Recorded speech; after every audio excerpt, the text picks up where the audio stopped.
spicy. Let's get spicy.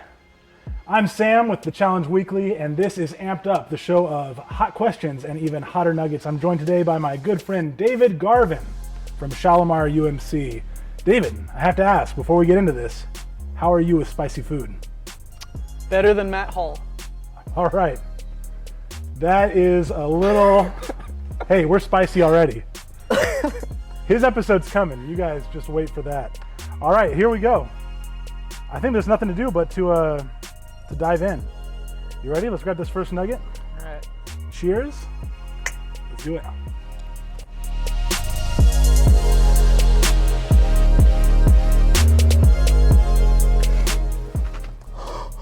This is all a joke. Okay, get out of here. The man, the myth, and the legend. I'm so glad you are joining us on the show today.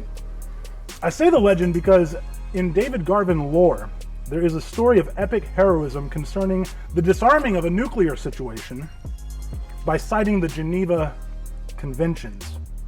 I don't think it's a stretch to say that you have established yourself as somewhat of a history buff. That being said, I want to ask you, what is your favorite era of American history? Not too long ago, I'd say probably the civil rights era. Yeah. 60s, around that time. And There's a lot going on. There's a lot going on Yeah. right now, but there was a lot going on in the 60s. Stuff we're still facing today, absolutely. That is a phenomenal answer. Red jalapeno clocking in at 30,000 Scovilles. Here we go.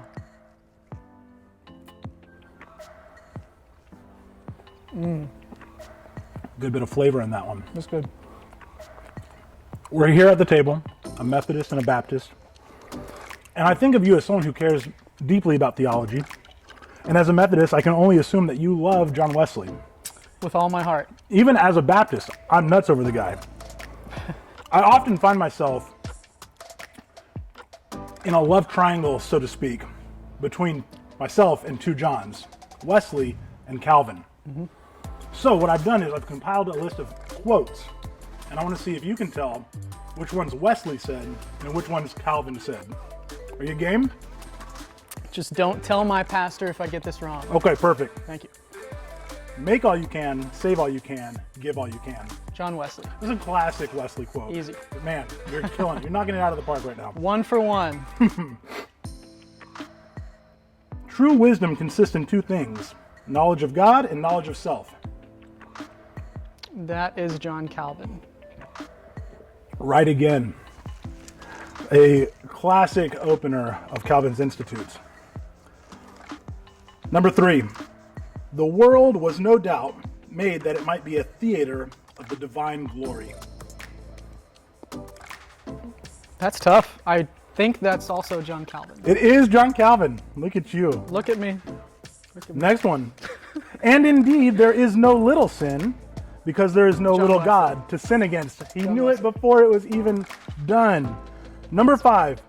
Man's nature is, so to speak, a perpetual factory of idols. John Calvin. Crushing it. Thanks. We should be rigorous in judging ourselves and gracious in judging others. John Wesley. 6 for 6. Oh my gosh. What Thanks. a stud. All right, here we go. That brings us to question number 3. You ready for another nugget?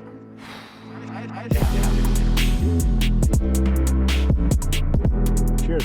Cheers, sir. I have it on good authority I like that. that you are quite a showman.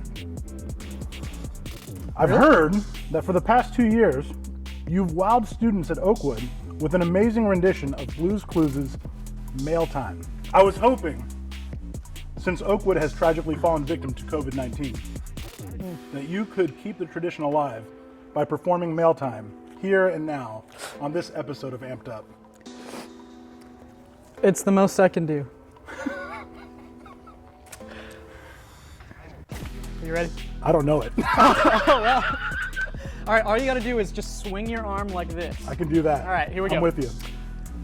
Here it comes, it never fails. It makes me want to wag my tail. When it comes, I want to wail. It's mail time!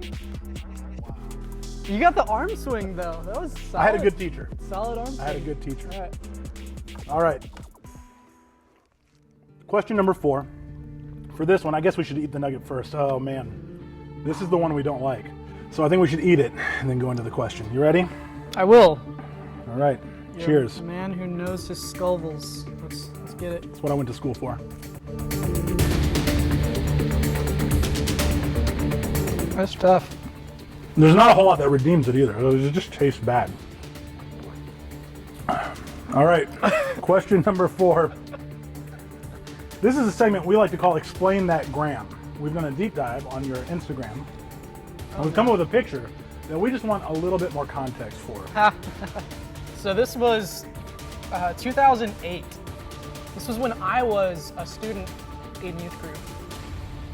I had much longer hair. I'm the guy on the left, by the way. It's good to know. We did beach Bible study, but we did it in Panama City Beach by the pier. And that's me and my friend Liam sitting on my skimboard. And I don't know what kind of mood I was in, but I wasn't having it. So I gotta ask, when did you cut the hair?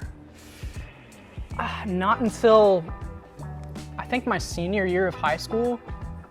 My family was complaining that I wasn't gonna look good enough for my senior photos, and the hair had to go. And ever since then, the short hair has just stuck. I thought about bringing it back, Yeah, but it's just never been the time. look at you. Hey, speaking of look at you, we're almost to the end. We're on this journey together. We are tracking sauce for sauce, question for question, and I gotta say, you're doing great. You think I am, but it hurts. Are you ready to keep going? Hot sauce right now is not the only thing that unites us at this table. However crazy these sauces get, I believe that youth ministry itself will always have the potential to get crazier. Amen, brother. What is your craziest youth group memory? Is that a memory from when I was in youth group or from leading a youth group? I'll leave it up to interpretation. Okay, so I'm gonna say this. We had an all-nighter, a lock-in, when I was a student. And we did a game of Manhunt, as you should. Obviously. We had the entire church campus to play Manhunt. And we played something from like midnight until about 2 a.m. Yeah. And then we all kind of came out of hiding, went back to the main room, watched a movie, did some more games. A lot of people started falling asleep. About 5 a.m., someone looks around and goes, "Where's Matthew?"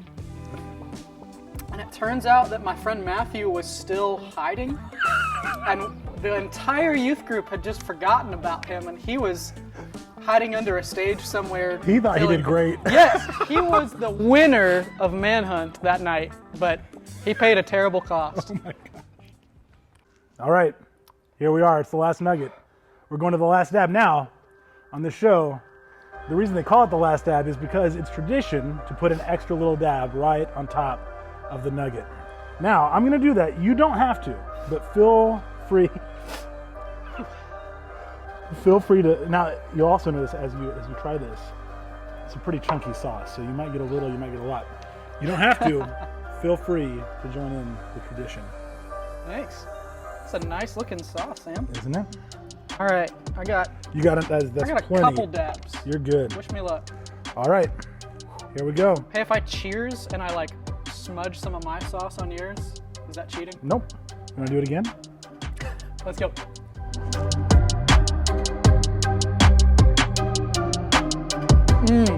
You've scaled the side of Mount Spice.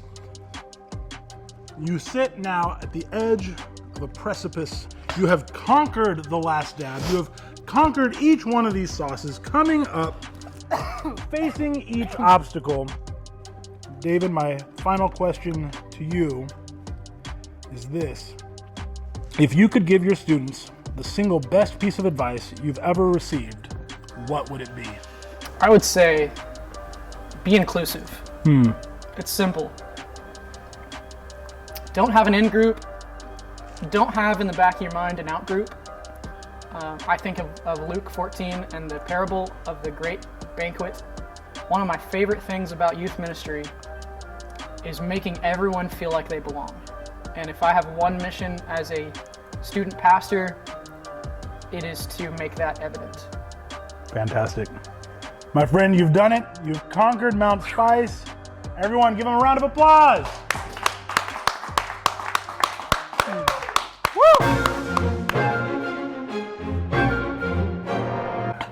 All right, I think we did it. Whew, I got one more to go. You got this.